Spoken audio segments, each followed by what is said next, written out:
runtii magacaygu waa Shiine waxaan ku suganahay magaalada Rotterdam hadalkii ra'iisul wasaare khayr ay ahaa dalka waxa ka dhacaysa doorasho runtii waxay la tahay inay tahay qowda maqashii waxna ha u qaban waana caado ay leeyihiin nabad iyo nolol oo runtii caadaystay ummadda inay ku maran habaabiyaan hadal aan wax qabad lahayn ugu dambeyn heestii la wada sugayay kooxda waayaha cusub ayaa shalay la soo saaray durbana waxa ay dhigtay iskoor aysan hore u dhicin hees Soomaaliyeed in lagu dhigo heestan dhammaanba badi taageerayaasha jadbaysan ee xukuumadda nabadii nolol ayaa discuss ama ma jecli heestan laaga ku buusiyay taasoo ka dhigan in guud ahaanba heestan ay qabsatay baraha bulshada 24 saac ugu dambeeyay gaar ahaan tan iyo shalay gelinkii dambe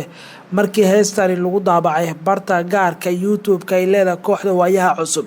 xalay oo dhan ayay baraha bulshada qabsatay heestan oo ay fanaaniin badan ka falceliyeen sidoo kalena dhigtay iskoor aan hore loo arag marka loo eego heestan inta daqiiqo ay ku jirtay iyo waliba inta dislaag ee la saaray waxaan eegi doonaa daawadayaal heestan iyo kooxda waayaha cusub yay tahay cidda ka dambaysa heestan inay soo saaraan ujeedka qarsooni kooxda waayaha cusub ay ka leeyihiin heestan nabari naxdin taageerayaasha jadbaysan ee nabadii nolol oo ayna heestan dislaag ku boobsiyay maxaa ka jira in la abaabulay dawladuna ay qarash ku bixisay qarash ceenkee ayaa ku baxay in guud ahaanba dhalinyarada lagu kiciyo ayna saaraan dislaag ayna ka badato viewska heestan sidee saameyn ugu yeelan karta kooxda waxaa kaloo aan eegi doonaa falcelinta ka dhalatay heestan iyo fanaaniinta waaweyn kooxda waayaha cusub ka mid ah sida Dikriyow Dalmar Yare oo aasaasyaasha kooxda ku jira oo ayna ka falceliyay dhammaanba sheekadan ayaan eegi doonaa fanaaniinta sida gaarka kaga hadlay waxaa ka mid ah fanaaniin badan ayaa barahooda bulshada qoraallo ku daabacay kuwaasoo ka hadlay heestan qaarkood badi baysan taageerin heestan waxayna ku tilmaameen mid gaf iyo sumcad xumo ku ah fanka badanaase fanaaniinta ka falceliyay waxa ugu waaweyn sida Dalmar Dikriyow Farxiye Kabayare iyo fanaaniin kale ayaa ka hadlay qaarkoodna ka falceliyay heestan dhammaanba falcelinta ka dhalatay dislaaga la saaray iyo waliba saameynta ayaan eegi doonaa muuqaalkeena hoyga fanka iyo suugaanta ee xogta fanka ayaa naga daawanaysan daawadayaal hoyga fanka iyo suugaanta wuxuu diyaariyaa soo bandhigida macluumaadka la xiriira arrimaha fanka iyo sheekooyinka daawade subscribe inoo dheh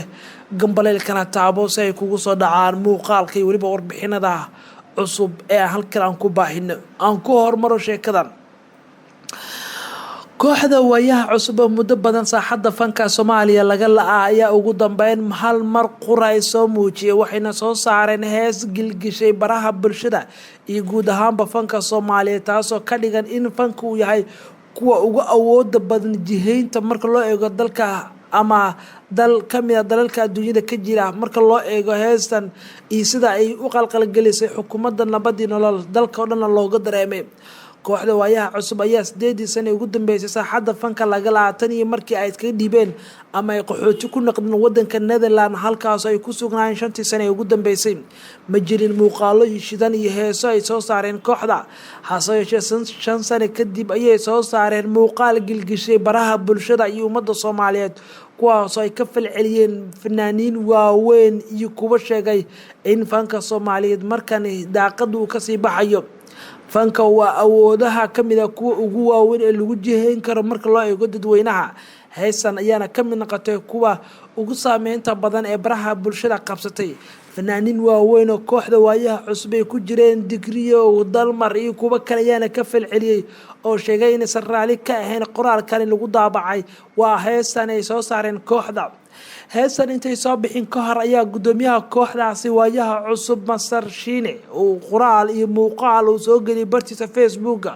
waxa uu ku sheegay in xukuumadda nabad iyo nolol ay ku guuldareystay howlihii loo igmaday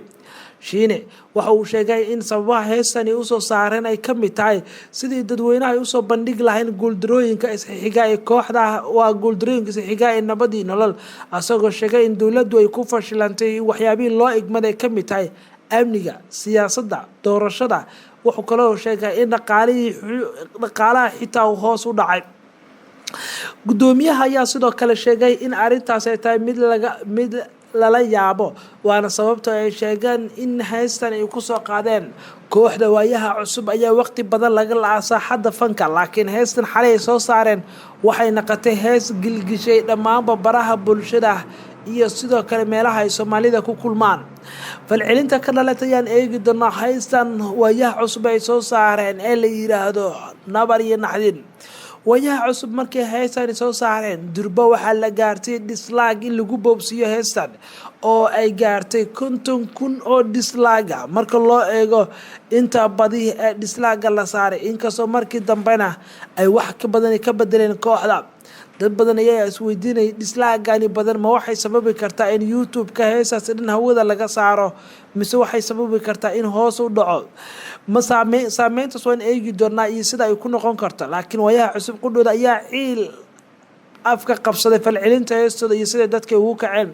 waayaha cusub ayaa jabkii ugu xumaa kala kulmay heestan cusub iyo muuqaalkii la wada sugayay oo waqti badan dadku ay wada sugayeen ayaa hal mar qura shalay ay soo daabaceen 30,000 oo dislike ilaa 50,000 oo dislike ayaana daqiiqadiiba la saaray. heestan cusub oo noqotay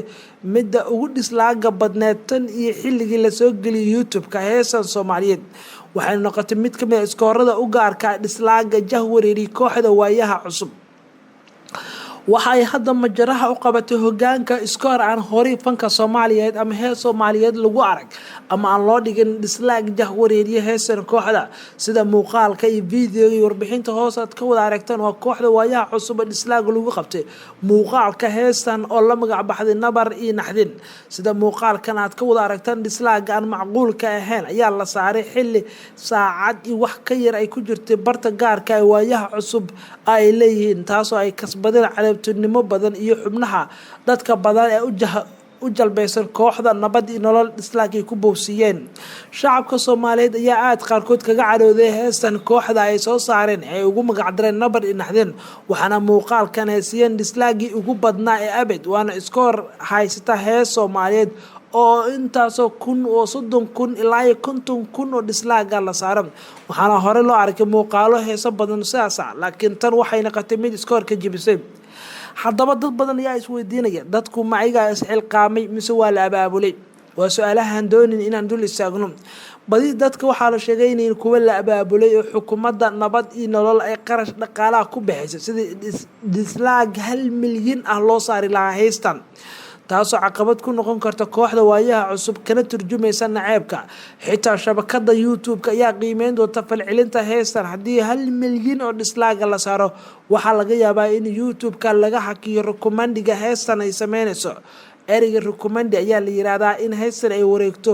ama ay sameyso in dad badan ay arkaan oo YouTube-ku aad u wareejiyo, taasoo hoos u dhac u keeni karta kooxda. sidoo kale waxaa yaraan kara macaamiisha kooxda kusoo xiran karta haddii 1 milyan oo dislike heestan la gaarsiiyo.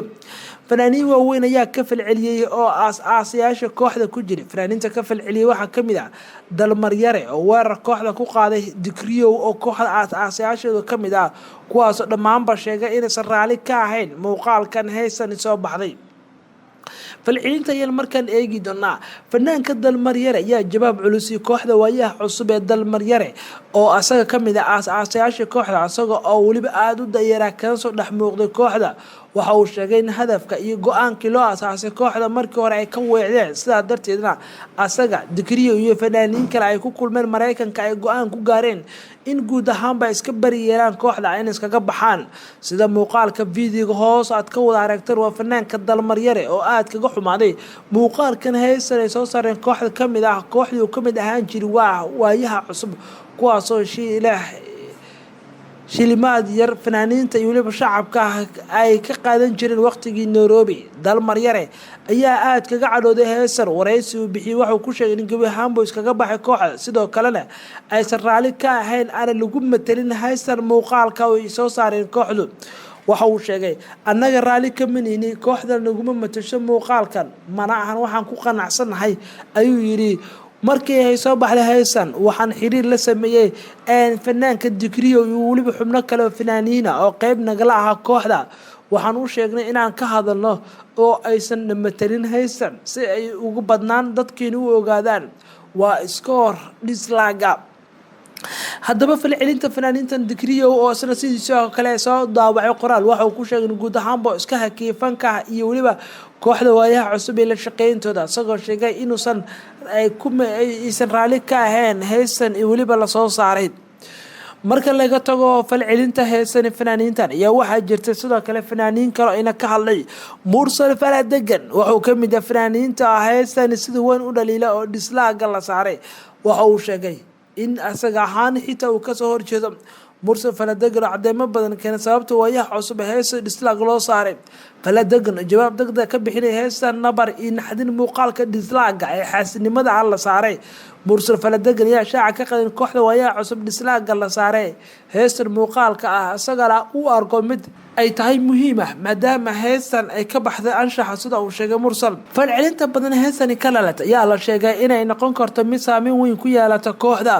kooxda waayaha cusub ayaa saaxadda fanka laga laa waqti badan laakiin ugu dambeyn si dardar ayaa xalay baraha bulshada u qabsadeen kuwaas oo saameyn ku yeeshay heestan haddaba qeybaha dambe muuqaalkeena ayaa soo gaarnay hoyga fanka iyo suugaanta in heestan dislaag lagu boobsiyo ama la saaro maxay ka dhigan tahay sidee u saameynaysa kooxda ma xukuumaddu si dhaqaale ma ku bixisay